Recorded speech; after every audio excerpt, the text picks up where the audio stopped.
Indian oil petrol pump के पीछे गोरखपुर में आयोजित किया जा रहा है। इस अधिवेशन की अध्यक्षता कर रहे आदरणीय ओमन मेश्राम साहब, सम्मानित अतिथि और मुक्ता साथी और सामने बैठे और खड़े साथियों, इस देश के अंदर ब्राह्मणों ने अपने को कई हिस्सों में बांट लिया है और वो अपनी ही आइडियोलॉजी हम लोगों के ऊपर थोपने की कोशिश करते रहते हैं। इस देश में कुछ लोग इस बात का प्रचार करते रहते हैं कि हमने अंग्रेजों को भगाने का काम किया और अंग्रेजों को भगाकर हमने जो महान काम किया, इसके लिए हमको वोट देना चाहिए। और कांग्रेस के लोग इस बात का प्रचार करते हैं कि हमने अंग्रेजों को भगाया और आरएसएस वाले आजादी की लड़ाई में शामिल नहीं हुए, इसलिए हमें वोट देना चाहिए। मतलब कांग्रेस वाले अंग्रेजों की बात कर रहे हैं और जो आरएसएस बीजेपी वाले हैं वो ये कह रहे हैं कि इस देश में मुगलों की वजह से, मुसलमानों की वजह से समस्या है, इसलिए हमारे साथ खड़े होना चाहिए।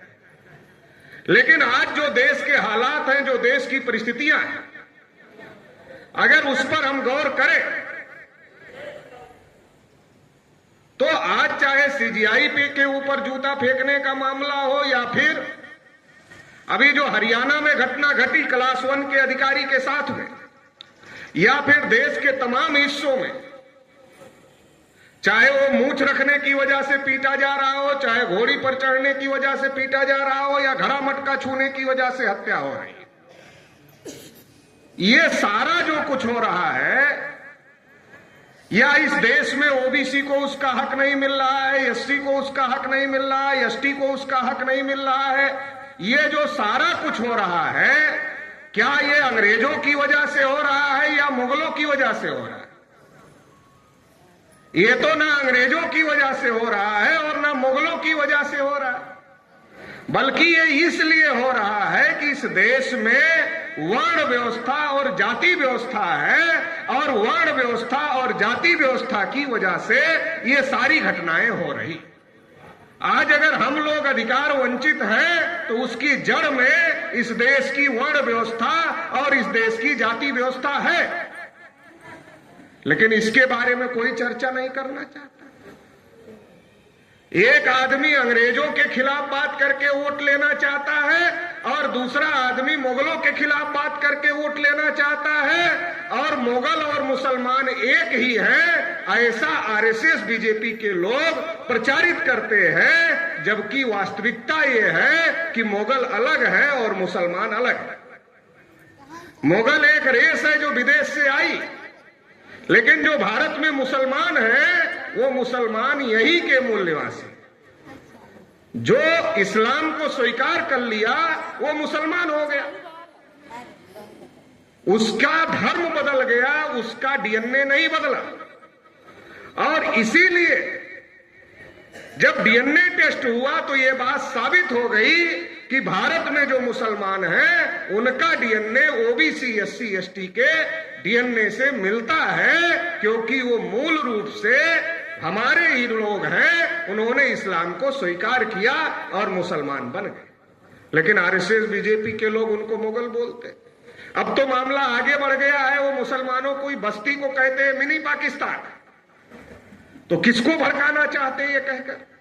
ये ओबीसी के लोगों को खास तौर से और एससी एसटी के लोगों को भड़काना चाहते हैं और भड़का करके इनका वोट लेना चाहते हैं। कांग्रेस वाले भी चाहते हैं कि वर्ण व्यवस्था, जाति व्यवस्था पर चर्चा न हो। बीजेपी आरएसएस वाले भी चाहते हैं वर्ण व्यवस्था, जाति व्यवस्था पर चर्चा न हो। लेकिन अब ना अंग्रेजों का राज है, ना मुगलों का राज है, फिर भी हमारी समस्या है। वो समस्याएं किसकी वजह से पैदा हो? अब अंग्रेज का राज नहीं है, मुगल का राज नहीं। मुसलमानों की 75 साल में एक भी बार सेंट्रल गवर्नमेंट नहीं बनी, कोई भी मुसलमान देश का प्रधानमंत्री नहीं बने, अलग अलग राज्यों में मुसलमान मुख्यमंत्री नहीं बने। देश की विधायिका पर ब्राह्मणों ने कब्जा किया, देश की कार्यपालिका पर ब्राह्मणों ने कब्जा किया, देश की न्यायपालिका पर ब्राह्मणों ने कब्जा किया, देश की मीडिया पर ब्राह्मणों ने कब्जा किया, और हमें डर मुसलमानों का दिखाया जा रहा है। कब्जा ब्राह्मण कर रहे हैं, डर मुसलमान का दिखाया जा रहा है। तो हमें यह बात समझने की जरूरत है कि इस देश में जो असली समस्या है, जिसको आज हम लोग भुगत रहे हैं, वो वर्ण व्यवस्था और जाति व्यवस्था की समस्या है, जिसको अंग्रेजों ने नहीं पैदा किया, जिसको मुगलों ने भी नहीं पैदा किया, बल्कि अंग्रेजों और मुगलों के पहले ब्राह्मणों ने इस समस्या को पैदा किया। और टाइम्स ऑफ इंडिया में 21 मई 2001 को जो डीएनए रिसर्च छपा, उसने बताया कि ब्राह्मणों का मूल भारत में नहीं है। ये बाहर से आकर के यहां ये सारा बनाया और हमको गुलाम बनाने का काम किया। इस बात को ज्योतिबा फूले समझते थे, इस बात को छत्रपति साहू महाराज समझते थे, इस बात को बाबा साहब अंबेडकर समझते थे। वो जानते थे कि अंग्रेज चले जाएंगे, मगर उनके जाने के बाद हमें कुछ नहीं मिलेगा, हमारे समाज के लोगों को कुछ नहीं मिलेगा। अंग्रेज चले जाएंगे, ब्राह्मणों को सत्ता ट्रांसफर होगा और ब्राह्मण फिर हमारे लोगों को गुलाम बनाने का काम करेंगे। इसलिए उन्होंने अपनी आजादी की लड़ाई अलग रखी, अपना आंदोलन अलग रखा, और उसका नतीजा ये हुआ कि भारत में एक ऐसा संविधान आया जिसमें one man one vote one ballot, एक आदमी का एक वोट होगा, उसकी एक ही कीमत होगी। चाहे टाटा बिरला अंबानी वोट डाले तो एक गिना जाएगा, नरेंद्र मोदी वोट डाले एक गिना जाएगा, मोहन भागवत वोट डाले एक गिना जाएगा, और किसान मजदूर कोई भी गरीब से गरीब आदमी वोट डाले तो एक ही गिना जाएगा। एक आदमी का एक वोट होगा और उसकी कीमत भी एक ही होगी, एक ही गिना जाएगा। इसका मतलब ये है कि हजारों साल की जो गैर बराबरी की व्यवस्था थी, संविधान ने उसको बराबरी पर लाकर खड़ा कर दिया। जाति के नाम पर, धर्म के नाम पर, भाषा के नाम पर, क्षेत्र के नाम पर, जन्मस्थान के नाम पर, लिंग के नाम पर किसी के साथ कोई भेदभाव नहीं किया जाएगा, और सबको बराबरी के आधार पर लाकर भारतीय संविधान ने खड़ा कर दिया। जब बाबा साहब अंबेडकर वोट के अधिकार की लड़ाई लड़ रहे थे तो ये लोग विरोध कर रहे थे, और ये लोग कह रहे थे केवल पढ़े लिखे लोगों को वोट का अधिकार होना चाहिए, इनकम टैक्स देने वाले लोगों को वोट का अधिकार होना चाहिए, सबको वोट का अधिकार नहीं होना चाहिए। मगर बाबा साहब अंबेडकर ने लड़ाई लड़ी और सबको वोट का अधिकार दिलाए। इन लोगों ने कहा अनपढ़ लोग वोट कैसे डालेंगे, तो बाबा साहब अंबेडकर ने कहा कि नाम पढ़कर वोट नहीं डाल सकते हैं। रामलाल चुनाव लड़ेगा, अगर लिखा रहेगा रामलाल, तो रामलाल पढ़कर अनपढ़ आदमी वोट नहीं डाल सकता है, लेकिन अगर रामलाल का चुनाव चिन्ह कुर्सी है ऐसा प्रचारित कर दिया जाए तो कुर्सी आंख से देखकर अनपढ़ आदमी भी वोट डाल सकता है, और इसलिए भारत में चुनाव चिन्ह है। और इसकी वजह से सारा संकट है। अभी जितनी समस्याएं पर्चे में छापी गई है, सारा संकट क्यों है? ये वोट का अधिकार मिलने से, और जब ये वोट का अधिकार पर बाबा साहब अंबेडकर ने बहस किया, तर्क किया, तो अंग्रेजों को समझ में आया कि बाबा साहब अंबेडकर को तो एडल्ट फ्रेंचाइज के बारे में, वोट के अधिकार के बारे में बहुत जानकारी है। तो जब लंदन में एडल्ट फ्रेंचाइज लागू करना हुआ, वयस्क मताधिकार लागू करना हुआ, तो अंग्रेजों ने बाबा साहब डॉक्टर अंबेडकर को एक्सपर्ट के तौर पर वहां की कमेटी में लिया, क्योंकि अंग्रेज तो जातिवाद मानते नहीं थे। अगर भारत का मामला होता तो भारत वाले कहते बाबा साहब अंबेडकर तो उस जाति में पैदा हुए, कैसे ले ले, लेकिन वो तो जातिवाद मानते नहीं। आज जब हम पूरे देश में देखते हैं तो क्या होता है, यहां बाबा साहब की प्रतिमा लगने का विरोध हो रहा है, वहां बाबा साहब की प्रतिमा लगने का विरोध हो रहा है, वहां क्षतिग्रस्त किए, क्यों किया जाए? ये जाहिलता की वजह से किया जा रहा है। जाहिल लोग, इनको समझ में नहीं आता। बाबा साहब अंबेडकर जहां जहां पढ़े, लंदन स्कूल ऑफ इकोनॉमिक्स में पढ़े, वहां बाबा साहब की प्रतिमा है, कोलंबिया में पढ़े, वहां उनकी प्रतिमा है, जगह जगह है। दुनिया के लोग सम्मान कर रहे हैं, और भारत के लोग जाति मानसिकता की वजह से इस प्रकार की हरकतें करते हैं। तो इसकी वजह से जो वोट का अधिकार मिला बाबा साहब के अंबेडकर की वजह से, उसका नतीजा ये हुआ कि ब्राह्मणों को संकट पैदा हो गया कि 3.5% ब्राह्मण लोकतंत्र में कब्जा कैसे करेंगे, ये संकट पैदा हो गया। और इस संकट का समाधान करने के लिए वो हमारे गली मोहल्ले में आने लगे और कहने लगे, तुम भी हिंदू, हम भी हिंदू, गर्व से कहो हम हिंदू। अगर इतना ही कहते तो कोई आदमी पूछ लेता चौथे नंबर के हिंदू हैं, पहले नंबर वाले हैं कि दूसरे नंबर वाले हैं कि तीसरे नंबर वाले हैं कि चौथे नंबर वाले हैं कि पांचवें नंबर वाले। पहले नंबर वाला ब्राह्मण है, दूसरे नंबर वाला क्षत्रिय है, तीसरे नंबर वाला वैश्य है, चौथे नंबर वाला शूद्र मतलब ओबीसी है, और पांचवें नंबर वाला अछूत मतलब शेड्यूल कास्ट, जो आज की तारीख में संवैधानिक भाषा में वो है। तो अगर ऐसा पूछ ले तो ब्राह्मण संकट में पड़ जाए। अगर कहेगा तुम चौथे नंबर वाले, तो बोलेगा पहले नंबर का बनाओ, चौथे नंबर का हम क्यों बनेंगे। तो बोलेगा पांचवें नंबर, वो बोलेगा हम पांचवें नंबर का क्यों बनेंगे, पहले नंबर का बनाओ। तो सोचा इसके पहले ही भड़का दो, ये सवाल आने के पहले भड़का दो। तो कहा तुम भी हिंदू, हम भी हिंदू, गर्व से कहो हम हिंदू हैं। फिर कहा एक एक मुसलमान 14-14 बच्चे पैदा कर रहे हैं, देश पर मुसलमानों का कब्जा हो जाएगा, सारे इकट्ठा हो जाए। कितना बढ़िया हम लोग समझ गए, कितना बढ़िया समझा लिए। एक शारीरिक गुलामी होती है, एक मानसिक गुलामी होती है। हाथ पैर बांध कर गुलाम बनाने की जरूरत उसको है जिसका दिमाग आजाद है, और जिसका दिमाग ही बांध लिया है उसका हाथ पैर बांधने की क्या जरूरत है। हमारे ओबीसी के लोगों का तो दिमाग ही बांध लिया है, तो हाथ पैर बांधने की जरूरत ही नहीं पड़ती। बच्चा हम पैदा करते, नाम उनसे पूछ कर रखते हैं, बच्चे को पढ़ा लिखा कर बड़ा हम करते हैं, शादी की तारीख उनसे पूछ कर रखते हैं, बड़ी मेहनत से घर हम बनाते हैं, गृह प्रवेश उनसे करवाते हैं, और मरने के बाद भी घर की महिलाएं अपने लड़के को भेजती हैं कि जाके पंडित से पूछ कि पिताजी की आत्मा को शांति मिल गई कि नहीं मिल गई। ये पूछवाने के लिए भेजती है, और जब वो पूछने जाता है तो पंडित संकट में पड़ जाता है। वो सोचता है, वो जानता है ये कुछ नहीं है, लेकिन वो सोचता अगर कह देंगे कुछ नहीं है तो मिलेगा कैसे। तो वो कहता है आत्मा भटक रही है, तो कहता भटक रही है, जब भटक रही है तो क्या क्या करना है। जैसे लड़का पैदा हुआ, कह दिया मांगलिक है, तब कुछ ना कुछ तो करना पड़ेगा ना उसके लिए।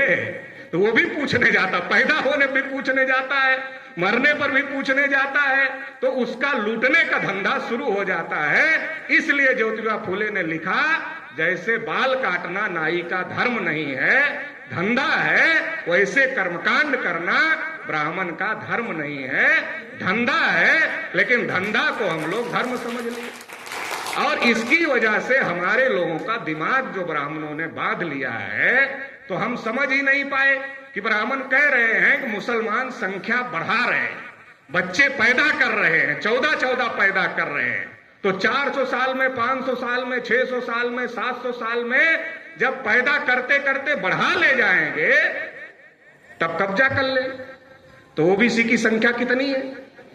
52% मंडल कमीशन के अनुसार, और बिहार में जो अभी सर्वे हुआ लगभग 64 से 65%। अगर आज की तारीख में ऑल इंडिया में सर्वे हो जाए तो ऑल इंडिया में ओबीसी 60 से 65% तक हो सकता है, ये संभावना है। फिर शेड्यूल कास्ट की संख्या, शेड्यूल ट्राइब की संख्या, माइनॉरिटी की संख्या, अगर इस सबको मिला दिया जाए तो कितना हो जाता है? 90% हो जाता है। हम ये समझ गए, उसने समझा दिया, मुसलमान संख्या बढ़ा रहे हैं, पैदा करते करते 500-600 साल में देश पर कब्जा कर लेंगे जब संख्या बढ़ जाएगी। छोटी सी बात नहीं समझ पाए, जब संख्या से ही कब्जा होता है तो हमारी तो संख्या आज ही ज्यादा है, तो हम क्यों कब्जा नहीं कर लेते। ये छोटी सी जो समझने की बात थी, ये नहीं समझ पाए, क्योंकि ये विवेक बुद्धि की बात है, बुद्धि लगाने की बात है। एक आदमी है, एक जानवर है, जानवर में सहज बुद्धि होती है, आदमी में विवेक बुद्धि होती है। लेकिन अगर विवेक बुद्धि का उपयोग आदमी ना करे तो जानवर से भी खराब स्थिति में चला जाता है। जानवरों की गिनती हो रही है, ओबीसी की नहीं हो रही है। उसका कारण यही है, ओबीसी विवेक बुद्धि का प्रयोग नहीं कर रहा है। जानवर सहज बुद्धि का प्रयोग करता है तो उसको सिखा दिया जाता है। जैसे बंदर को नाचना सिखा दिया, तो बंदर नाचता है, बदरिया नाचती है, जैसे वो इशारा करता है नचाने वाला वैसे नाचता है। हाथी को सिखा दिया शादी में कैसे करना, हाथी शादी में आता है वैसे वैसे करता है। लेकिन जंगली हाथी ले आओ तो करेगा वैसा? नहीं करेगा, क्योंकि उसको सिखाया गया है। ऐसे हमारे आदमी को सिखा दिया है, तो हमारा आदमी बंदर की तरीके से उसके इशारे पर नाचने का काम कर रहा है, नचा वो रहा है, नाच हम रहे हैं। ये बात समझने की है। दूसरी बात यह है कि हम लोगों ने इतिहास की किताबों में पढ़ा कि सिंधु से हिंदू बना, सा का उच्चारण हा होने की वजह से हिंदू बना। तो इसका मतलब यह है कि हिंदू कोई धार्मिक शब्द नहीं है, यह भौगोलिक शब्द है। जो सा नहीं कह पा रहे थे उन्होंने हा कहा, इसलिए हिंदू बना। और अगर सिंधु से हिंदू बना तो सिंधु घाटी सभ्यता में तो ब्राह्मणों का नामो निशान नहीं था, तो ब्राह्मण हिंदू कैसे हो गए? ये भी बड़ा सवाल है। तो हम लोगों को ये बातें समझने की जरूरत है। और ओबीसी एससी एसटी का बड़ा नुकसान हिंदू के नाम पर मोबिलाइज करके ब्राह्मण कर रहे हैं, ये बात समझने की जरूरत है। सबसे ज्यादा पागल ओबीसी के लोगों को बनाकर रखा है। 3 समय हम बहुत भड़के वाले हिंदू होते, जब चुनाव में वोट देना हो तो हम हिंदू, चंदा देना हो तो हम हिंदू, और मुसलमान से लड़ना हो तब हम ही हिंदू, तब वो भाग जाते। वो कहते हैं पता नहीं 3.5 पहले से ही है, कुछ ऊपर नीचे हो गया तो उसमें भी कमी आ जाएगी, तो ये ओबीसी वालों को भी भेजो, यही आगे रहे। सबसे ज्यादा नुकसान ओबीसी का हुआ। जब मंडल कमीशन लागू हुआ तो 52 को 27 मिला, 27 में क्रिमिनल लग गया, लेकिन ये ओबीसी को पता चला।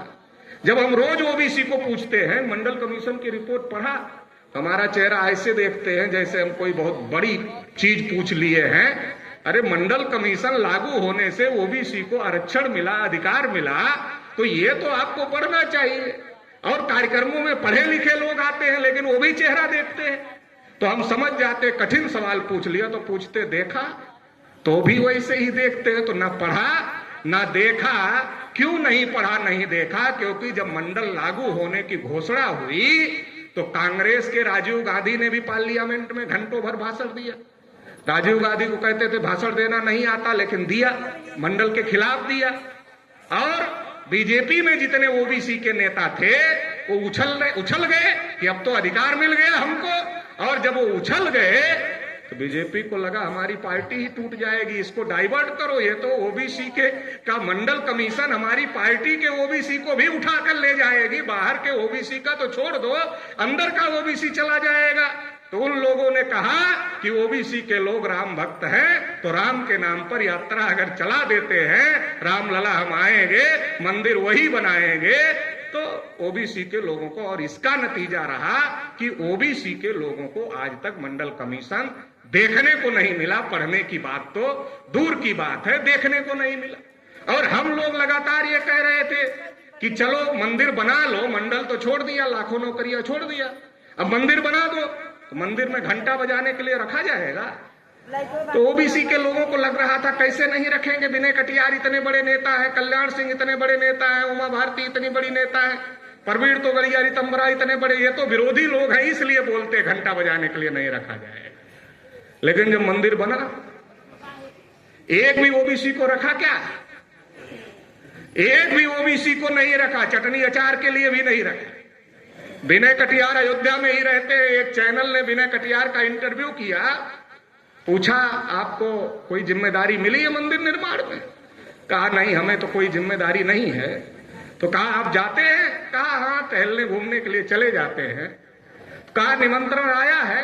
कहा आया है। कहा जाएंगे? कहा जब आप कह रहे हैं तो चले जाएंगे।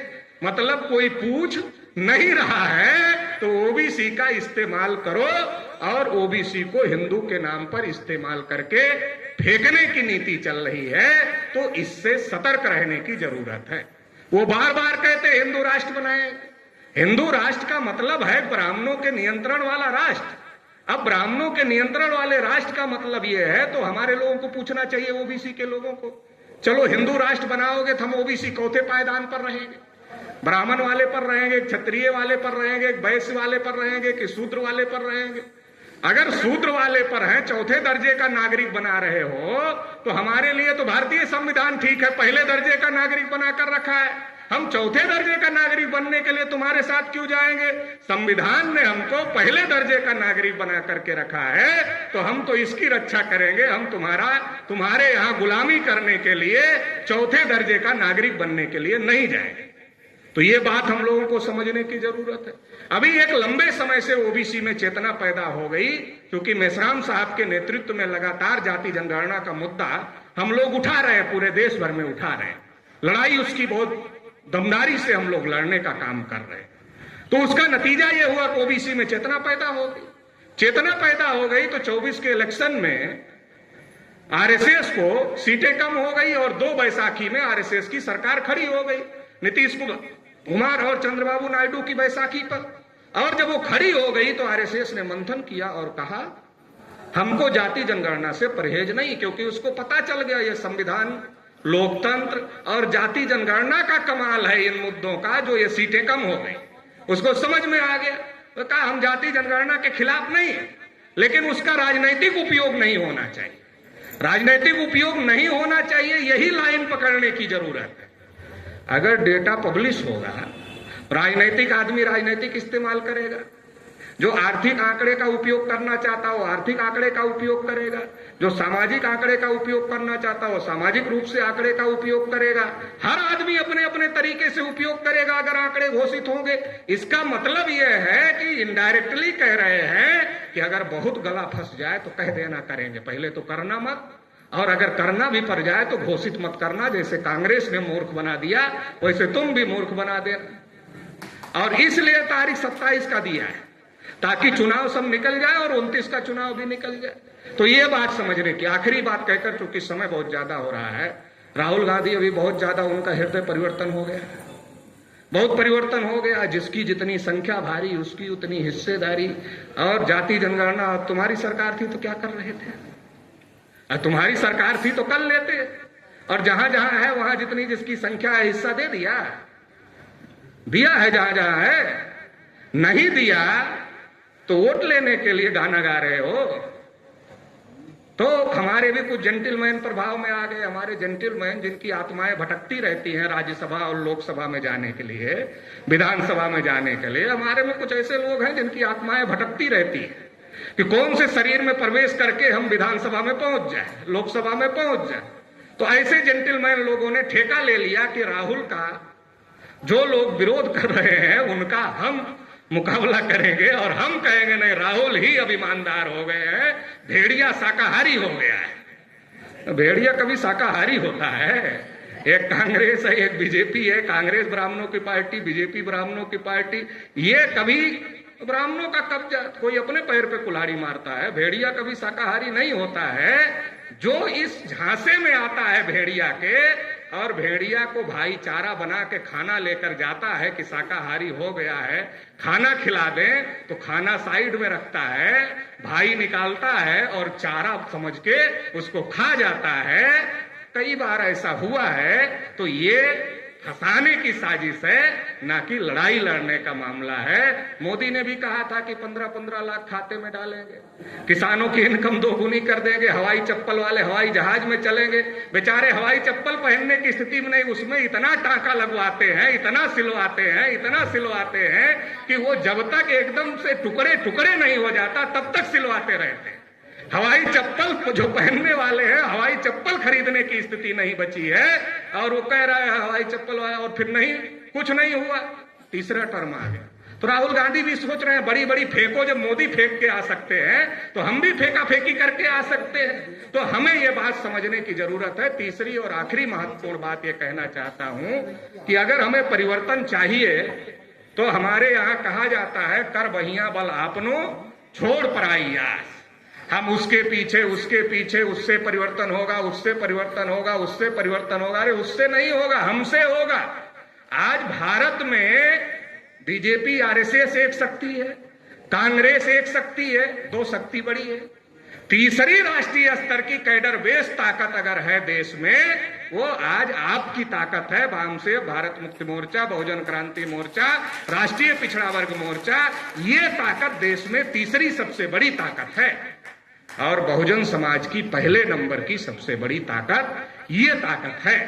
अगर हम लोग चाहें इसको पहले नंबर की ताकत पूरे देश भर में बना सकते हैं। इसके लिए 15 लाख बूथों तक जाने के लिए कहा जा रहा है। गोरखपुर मंडल के लोगों को 15 लाख की चिंता नहीं करना है, नहीं तो दिमाग पर इतना लोड पड़ जाएगा कि एक भी बूथ नहीं बनेगा।